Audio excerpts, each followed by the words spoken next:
All right, these are some problems on the unit review that I think most of you are going to struggle with. So here's number 5. All right, so you always want to start on usually the side that has more exponents. So okay, so I'm going to convert the tangent squared x to sine squared x over cosine squared x. Um, And then you notice that this right here is a double angle formula. Now you need to memorize what the double angle formulas are. The first one, well, I'll just do this one for right now. Cosine 2x will always there's three ways to rewrite this. It's cosine squared x minus sine squared x. The second one is 2 cosine squared x minus 1, and the third one is 1 minus 2 sine squared x. Okay, so all right, so now the question is, if there's 3 of these, what do I do with this one? Which one do I choose? Well, one of the ways you can figure that out is by looking at the other side and realizing it's all cosine.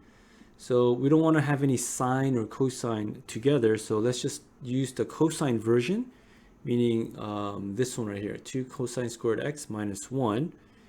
So I'm going to go like this, 1 plus 2 cosine squared x minus 1. You'll notice that the 1 in the front and the back, you can cancel those two out.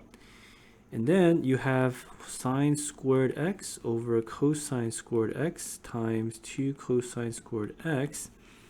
And you can do further reducing or cancellation. And now you're left with just 2 sine squared x, okay? Which is supposed to equal to 1 minus cosine of 2x. Now this is where I personally got stuck and I wasn't sure I wasn't even sure what to do. But I realized it's just another way of writing the second one. Look at it over here. Okay, see that right there? Okay, so the idea is, how can I somehow connect the 2 sine squared x with something that has a cosine 2x in it? Well, so let me write this way, okay? So we're going to use this equaling those two. So if you write that out, cosine of 2x equals 1 minus 2 sine squared x. Now all you have to do is just move some terms around.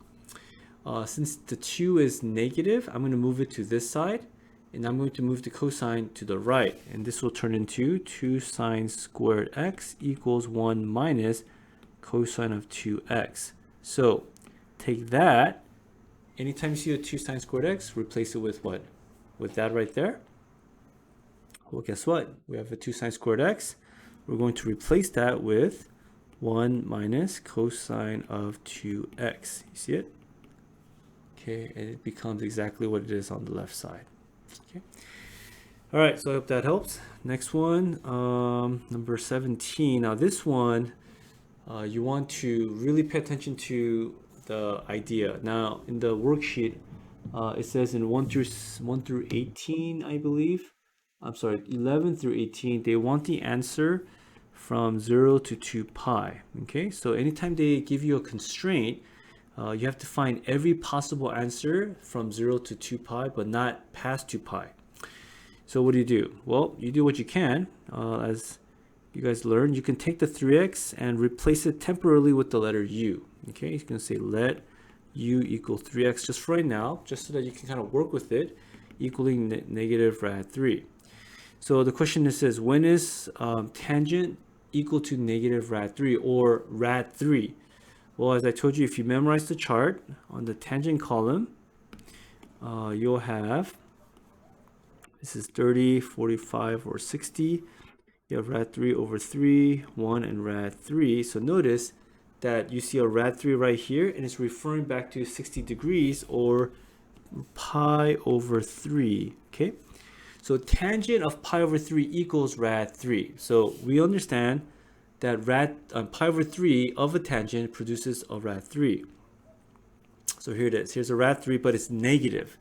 Now we know the reference angle or the reference radian measure is pi over 3, but now we have to figure out which quadrant we're in. So tangents are negative in quadrants 2 and 4. So I'm going to make a t-chart and put 2 here and put 4 right here.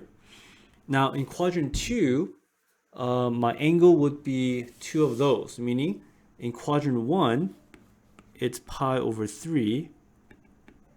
And so it'll be 1 pi over 3, 2 pi over 3, and then 3 pi over 3. So we're going to go over here. This is 2 pi over 3.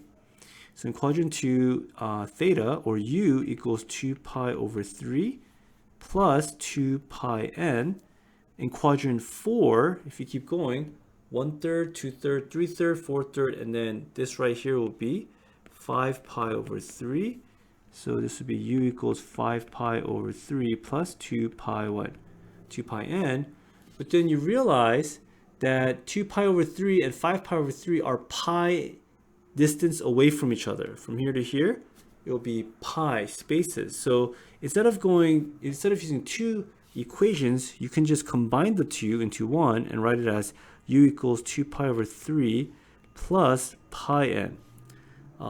2 pi n means going a whole 360 degrees around, but instead of doing that, just go pi units away and you'll end up with 5 pi over 3. But we're not done. Remember, we don't want this in terms of u, we want this in terms of x. And what is u originally? It's 3x. So we're going to take 3x and plug it back in right here and rewrite this as 3x equals 2 pi over 3 plus pi n. Oops.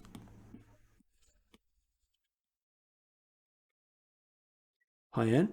And then we're going to multiply both sides by 1/3 or divide by 3. So this would be x equals 2 pi over 9 plus pi n over 3. Okay. Now this is what I call it, a number generator. This thing generates numbers. It generates all the possible answers for this equation. So like in number 19, it just simply says solve the equation without any constraint. This will be your final answer, but notice the constraint. We have to give our answers between 0 to 2 pi. So how do we do this? Well, since this generates answers, what you want to do is start with n, and you say let n equal 0, and you just start cranking numbers out, meaning start with 0, plug it in, you'll get 0. X is equal to 2 pi over 9.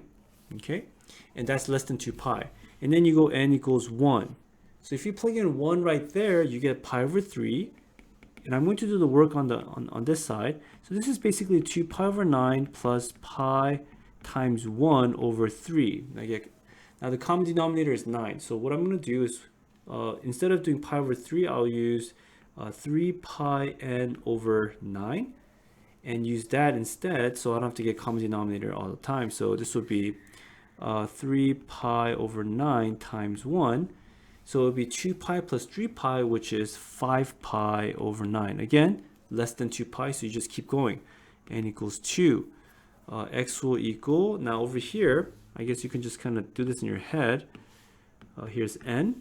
So if n was 2, 2 times 2 would be 6. 6 plus 2 is 8. 8 pi will be 8 pi over 9. And again, 8/9 is less than 2. So that we have to keep going. N equals 3. When n equals 3, you put 3 right here. 3 times 3 is 9. So 9 plus 2 will be 11.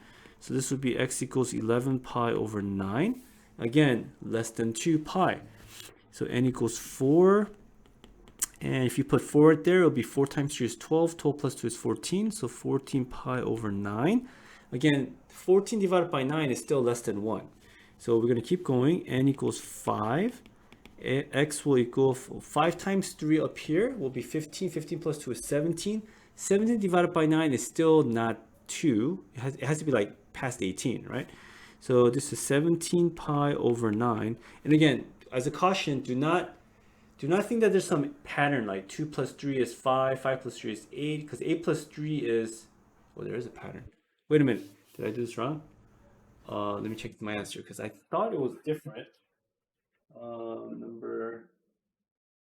Number says 17.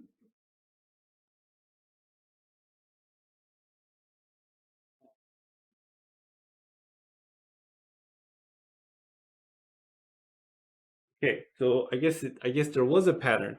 5 pi, 8 pi, 11 pi, 14 pi. Okay, so yeah, all my numbers are matching up with the answer. Okay, now notice that it stopped at 17 pi over 9.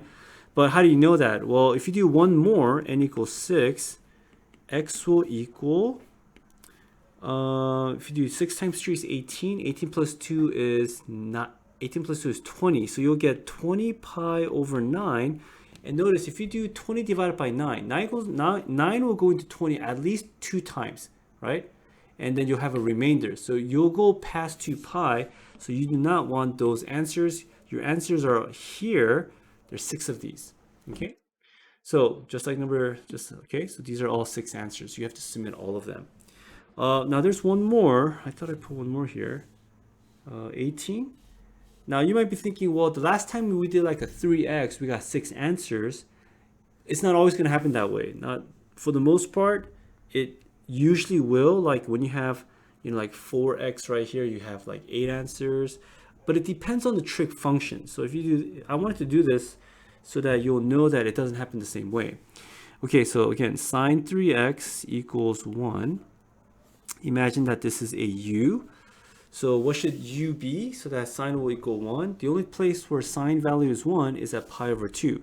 So it's u equals pi over 2 plus 2 pi n. And then you replace the u with 3. So 3x equals pi over 2 plus 2 pi n. And then you divide everything by 3. X equals pi over 6 plus 2 pi n over 3. And then you start all over. You just go n equals 0. X equals pi over 6, okay? N equals 1. X equals, so again, we want to get common denominator, so you multiply 2 top and bottom. You can use 4 pi n over 6. So if you let n equal 1, it'll be 4 plus pi, which would be 5 pi over 6. And n equals 2. It'll be 8. 8 plus 1 is 9. So this would be 9 pi over 6. And you see a pattern. You add 4 to the top. Okay, I thought there was a problem that didn't do that, but I guess we can. So n equals 3. 4 times 3 is 12. 12 plus 1 is 13. Okay, so 13 pi over 4. And notice, 13 divided by 4. 4 goes into 13 3 times. So that's way past 2 pi. So we can't do that. 9 pi over 4, that's also 4 goes into 9 twice, so you can't use that either. And so is it just those two? This one and this one? Let me just double check here. If n equals 2, it'll be 8 pi. 8 plus pi is 9. 9 pi over 6. Oh, that's why. So I put 9 pi over 4 here. So this should be a 6. So it's 9 pi over 6. Yes. And if you reduce that, this will be 3 pi over 2. And that's still less than 2 pi. So we have 1, 2, and what? 3. Okay, so I don't know why I ended up putting a 4 there. Why did I put a 4 here? That's not right. This is supposed to be 13 pi over 6. Okay? Anyways, so we have to stop it right there. We're going to keep it up to n equals 2. So n equals 0, 1, 2. This is just something you have to do to generate answers. You always start at 0. Just keep on going up consecutively. The answers here is what matters. You want all of these guys to be less than 2 pi. Okay? All right. I hope that helps. I hope you do well on your test. Take care. Good night.